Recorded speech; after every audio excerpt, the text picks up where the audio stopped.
សូមស្វាគមន៍ពុកម៉ែបងប្អូនចូលមកកាន់ Channel Learning ML ថ្ងៃនេះគឺខ្ញុំបានមានវីដេអូថ្មីមួយមកធ្វើការចែករំលែកទៅដល់ពុកម៉ែបងប្អូនជាទីគោរពអូខេអញ្ចឹងគឺកម្មវិធីមួយនេះសម្រាប់រូបភាពយើងអត់សូវច្បាស់វាអាចបំលែងមកច្បាស់ហើយរូបភាពដែលយើងចង់ edit auto គឺវា edit ឲ្យយើងតែម្ដងអញ្ចឹង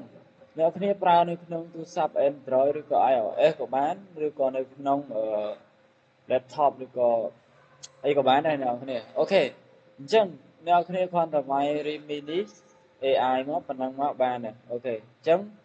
អ្នកគ្នាចូលមកបានប៉ុណ្ណឹងអ្នកគ្នាមើលទៅលើគេបើសិនជាអ្នកគ្នាចង់ download ក៏ download ទៅចំពោះខ្ញុំប្រើ website តែម្ដងអូខេអញ្ចឹងខ្ញុំយក AI picture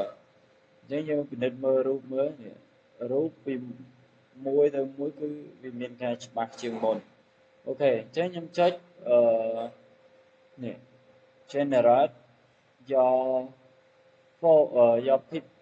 photo អញ្ចឹងដើម្បីឲ្យយើងបញ្ចូលរូបរបស់យើងទៅអូខេ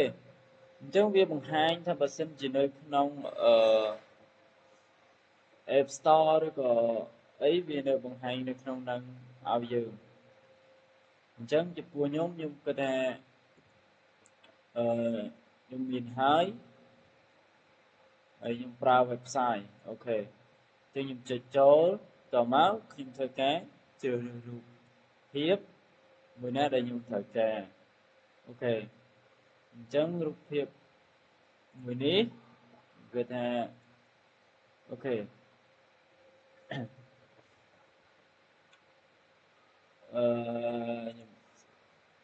close អូខេខ្ញុំជ្រើសរើសមកខ្ញុំដាក់រូបអំបញ្ញមិញនៅនេះរូបអំបញ្ញមិញអូខេខ្ញុំអូខេហើយខ្ញុំអូខេគឺអូលើក error គឺ error រូបភាពនោះនេះ format error បាទជាមានន័យថាយើងធ្វើទៅវាអត់ចេញទេដោយសារតែវា error ជាងយើងធ្វើអត់ចេញខ្ញុំគិតថាវា error បែបនេះក៏ដឹងដែរ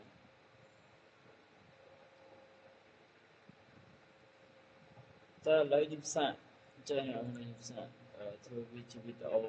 ធ្វើវាទៅជាអូខេអញ្ចឹងខ្ញុំសរសេរវាទៅជាមីក៏មិន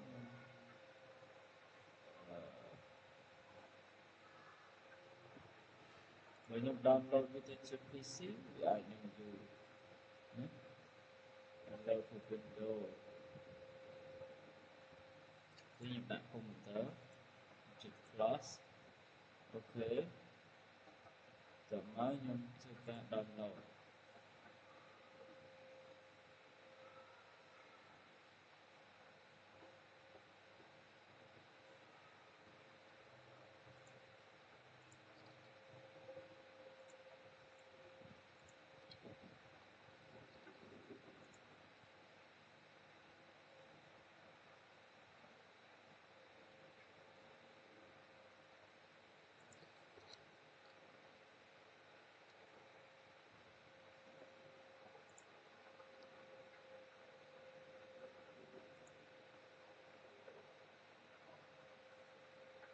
អូខេចុះយើងធ្វើការចុច download ទៅលើកម្មវិធីហ្នឹង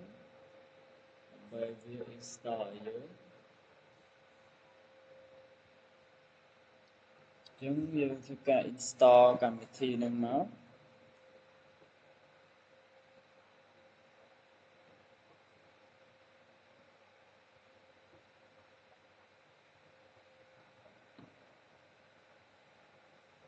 អូខេអញ្ចឹងយើងចុចបើក file វាមកអូខេយើងបើក file វាមកព្រោះយើង install មិនបាញ់វាអញ្ចឹងយើងចាប់ផ្ដើម install វាមក open មក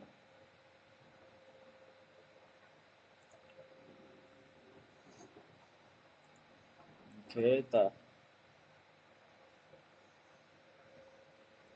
ហើយយើងចាប់ផ្ដើម install សិន